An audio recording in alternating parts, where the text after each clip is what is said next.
So as he said, I'm Phil Goldberg, and I'm CEO of Greenleaf Medical, and we are a multi-state operator. We are in 4 states in the Mid-Atlantic region.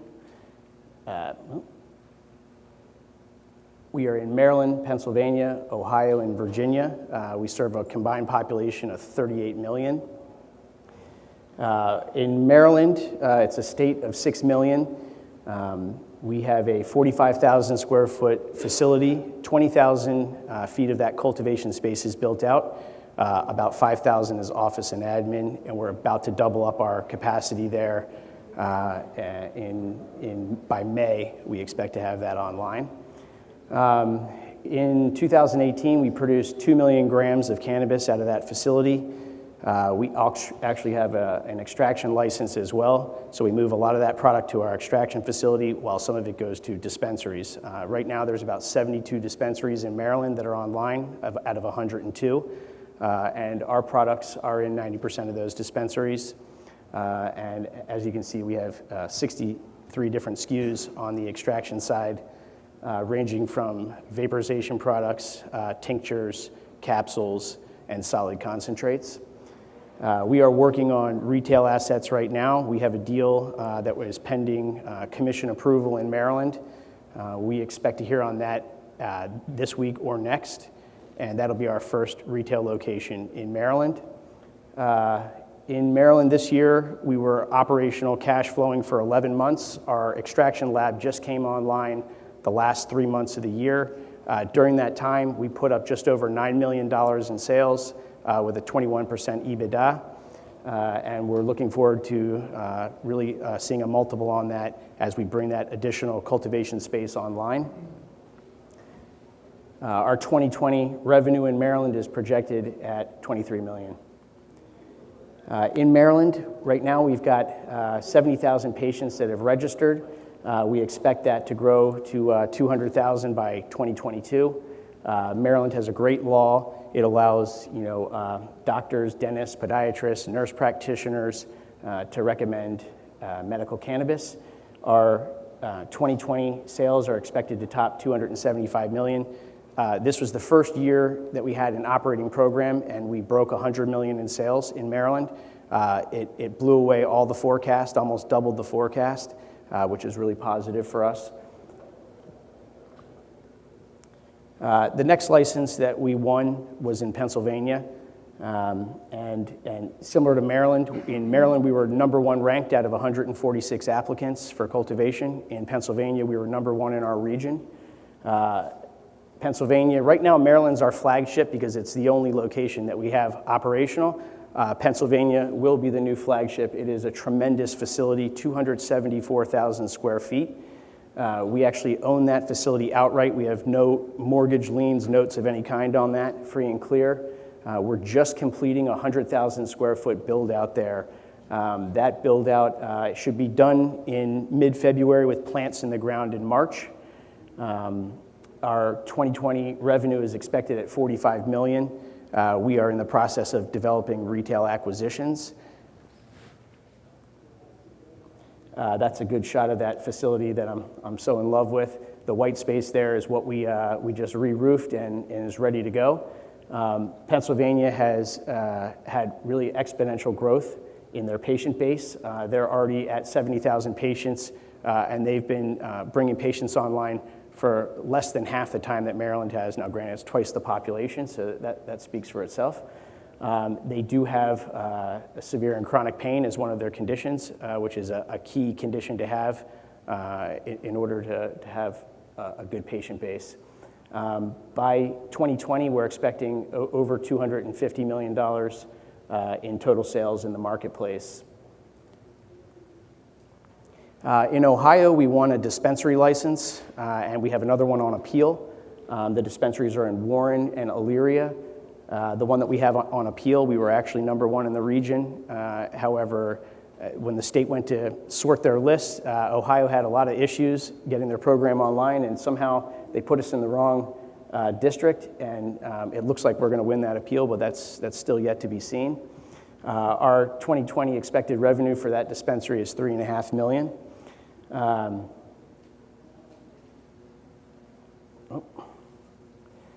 Ohio, 7th largest state in the country, 11.5 million population. We're expecting by 2022 to see over $300 million of sales in Ohio.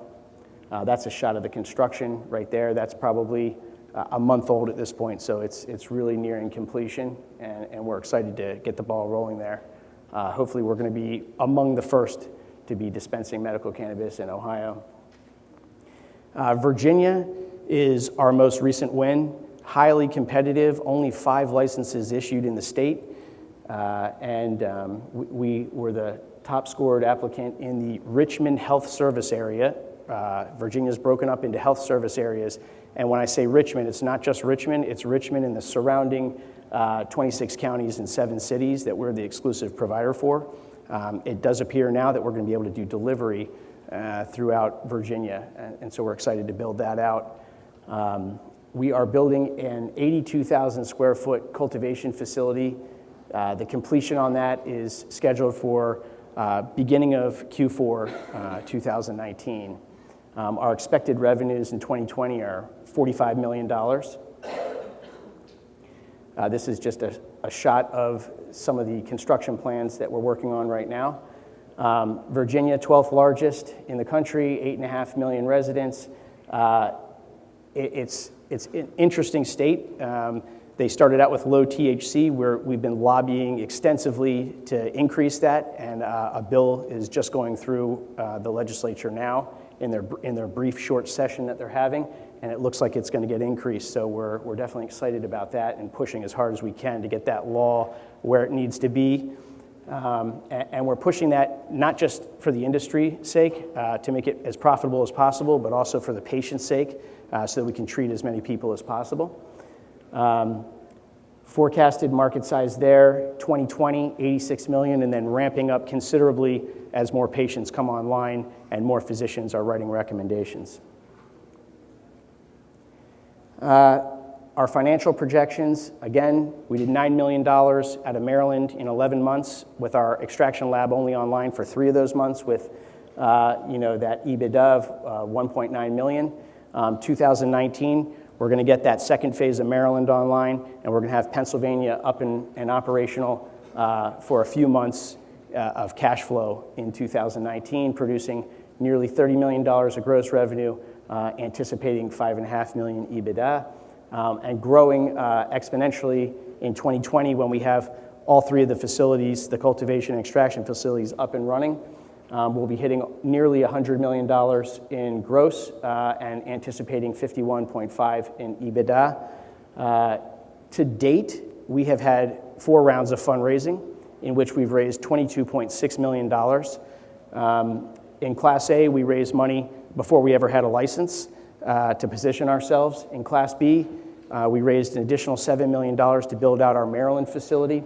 Class C was an additional $3 million to build out and operate our extraction lab. And Series D, we raised $11 million for that build out of the Pennsylvania property.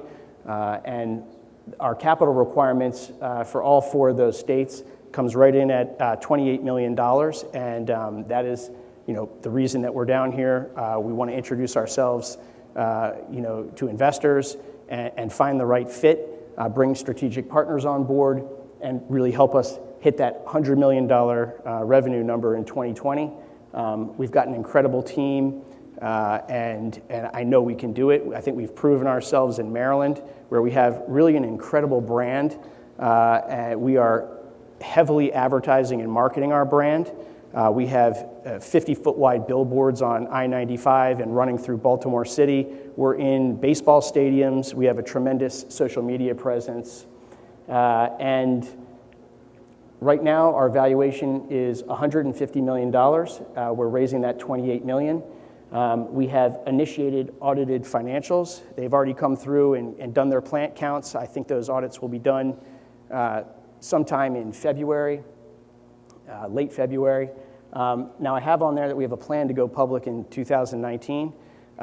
We're leaving optionality on the table. We like the go public model, depending on where the markets really are at when we're ready to actually execute.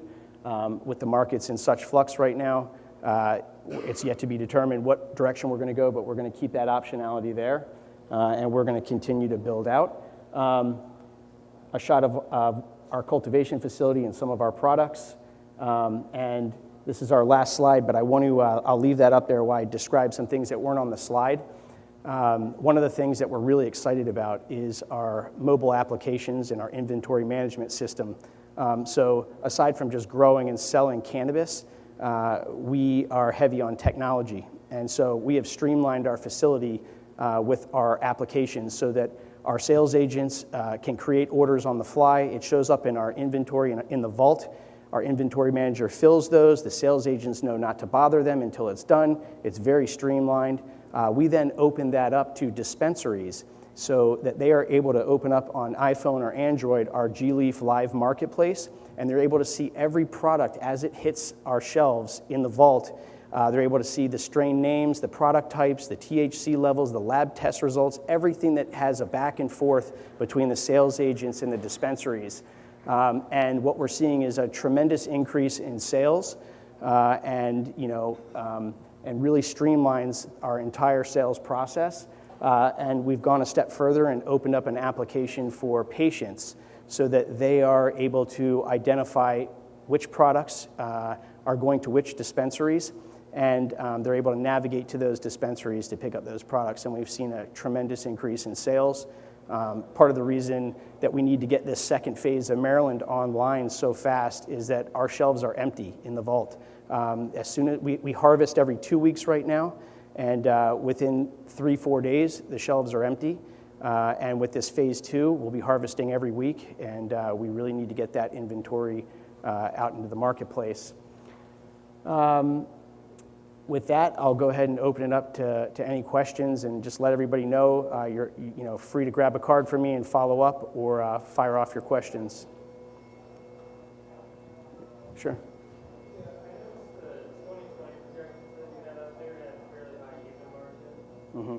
How do you explain, or how do you bridge going from your current margin to your projections? Right, so in our first year here, we've had a tremendous amount of expenses not related to CapEx that we won't have moving forward.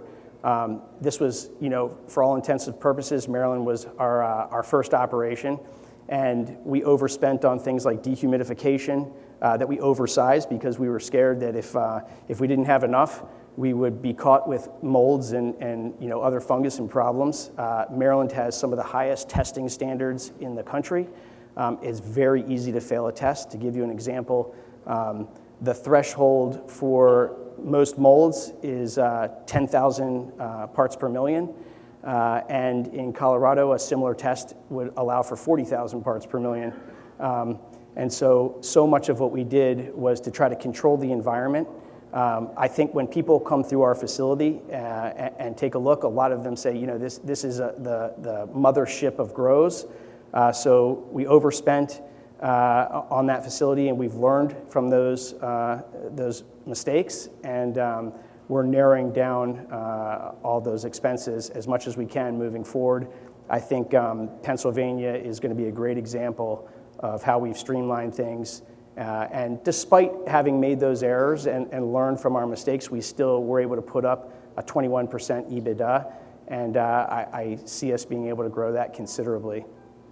And I also want to mention that when you look at the scale of Maryland, I think a lot of people in cannabis have begun to realize as you scale up, your expenses tend to shrink, and your average cost per pound goes down. And that's one of the reasons that in Pennsylvania, we started off with 100,000 square feet. A lot of people are in the 30 to 40,000 foot range, but we, again, learned in Maryland, boy, do I wish I had that whole facility up and running right now in Maryland. I think that EBITDA percentage would have gone up considerably. And with Pennsylvania, it's about 4.5 times the size of the initial grow in Maryland. Sure. Anyone else? All right, feel free to reach out to me.